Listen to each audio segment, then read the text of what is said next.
riding the 16S in the rain, in the bike lane on First Avenue, heading from Harlem to South Bronx.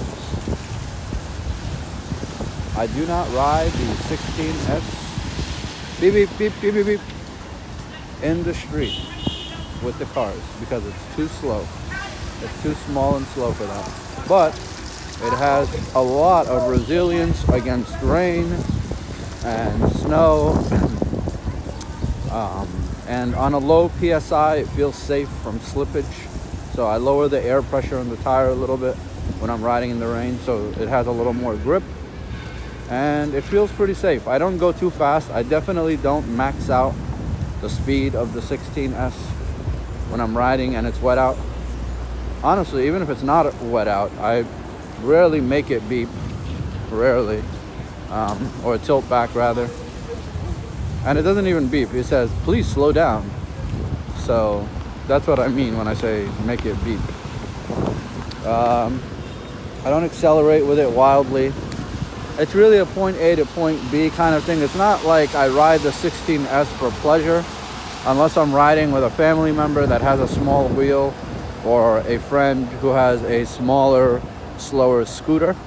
Otherwise, I only use the 16S either because of rain conditions, so I want that durability and I don't want to put my expensive wheels at risk of water damage, and also for local errands. Local errands are very friendly to the 16S.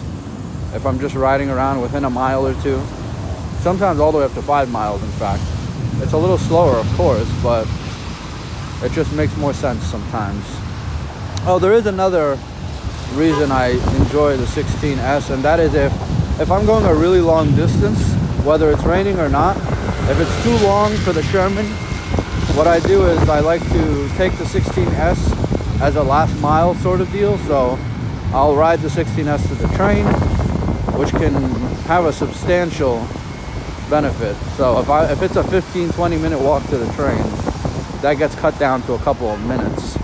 And then when I arrive at my destination via train, sometimes the destination is a 10-15 minute walk from the train.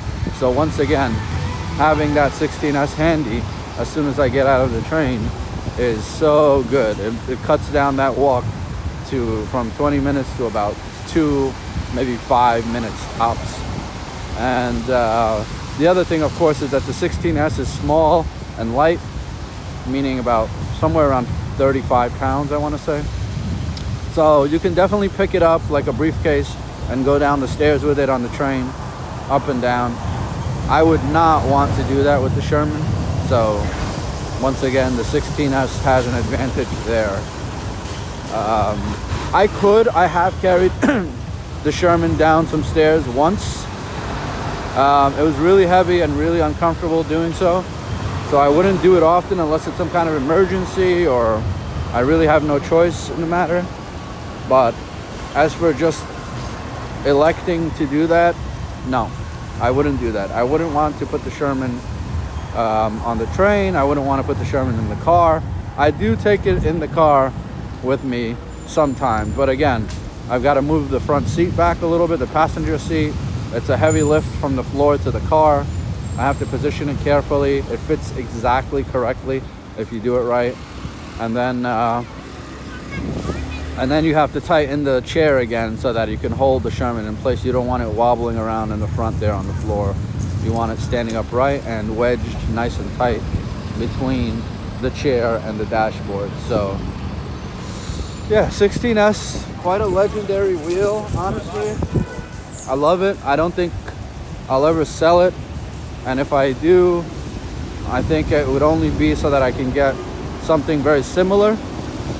So I don't think I can do without a 16S type of wheel alongside the Sherman. I couldn't imagine that. So I guess I'm a 2-wheel minimum guy. You always have to have the Sherman for those real journeys, those commutes and so on, and for that safety and for the adventure and for the riding in the streets with the cars safely, where you have enough speed to actually carry you through. And then you need the small wheel for those journeys that require a compact wheel. So, you know, I know people who have a Nikola who say to me that the Nikola is really the best of both worlds. It's compact enough and light enough to be carried up and down the steps on the train or in a car, but it still possesses enough power and speed to rival the Sherman. I won't say beat the Sherman, but to rival the Sherman's like performance, kind of. So, and I agree. I think the Nikola Alien Rides version, the 2700 battery version, is a absolutely ferocious wheel, and it is significantly lighter than the Sherman. I think it's like 2/3 the weight, or close to, like, not half the weight, but it is significantly less weight. So it might not be as durable as the Sherman. So if you're the type to get into accidents or drop your wheel, I mean, it's really an all plastic sort of wheel, but it is round, so it does kind of bounce off and ricochet off things, I would imagine.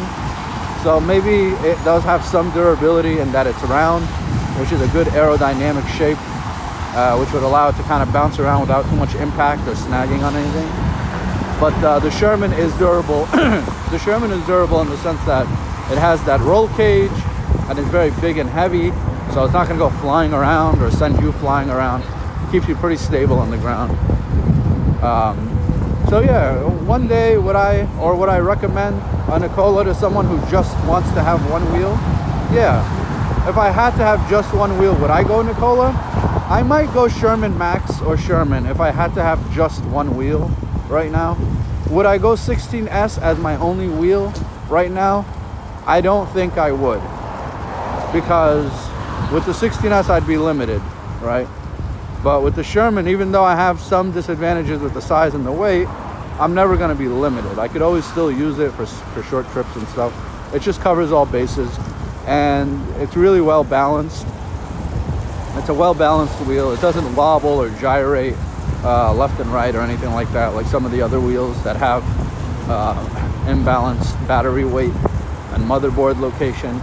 So the Sherman is really unique in that sense. I think the 16S also qualifies as balanced, as a really balanced wheel.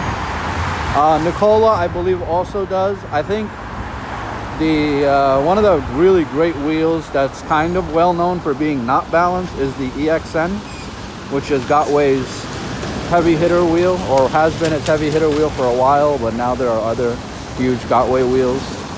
So I'm gonna go ahead and say that the Sherman or the Sherman Max win for me every time. The only reason why I don't have a Sherman Max, by the way, is because I feel like I would take a pretty substantial financial hit to do that upgrade.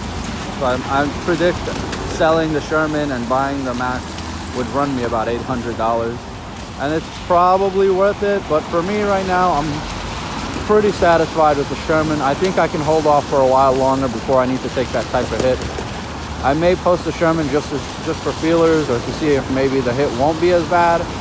Maybe I won't lose. I mean, if I can get the upgrade done with a grand total of $300 price difference, I would gladly do that. So I mean, if it was just a matter of $300 to go from Sherman to Sherman Max, I would do that. But understandably, it's not that simple. It's not that cheap. So when I feel ready for it, or when I feel like a good time has come for me to pull that off, I will.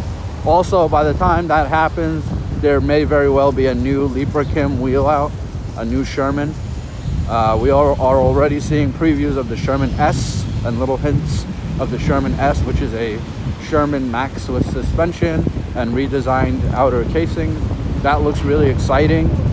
Although first batch wheels tend to make everyone really nervous now, including myself, so I really don't know that the Sherman S is going to be my go-to right away. I might wait out the first batch and consider a second batch, or even perhaps snag a Sherman Max from someone who's selling theirs and wants to upgrade to the S. Maybe I can finagle a good deal on a second-hand Sherman Max. Although my last several wheels have been brand new and I don't know that I'm ready to go back to secondhand wheels. So we'll see what happens. I'll definitely keep you posted, of course, as always. Guys, this has been Spanish Harlem, or Harlem to the South Bronx.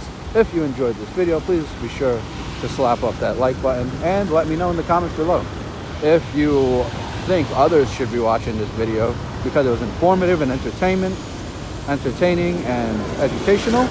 Then hit that share button and share it via text message or Facebook Messenger or WhatsApp, or even just put it on your feed on Twitter or Instagram and let people know that this video exists. Thank you very much, and I'll see all of you very soon. Goodbye.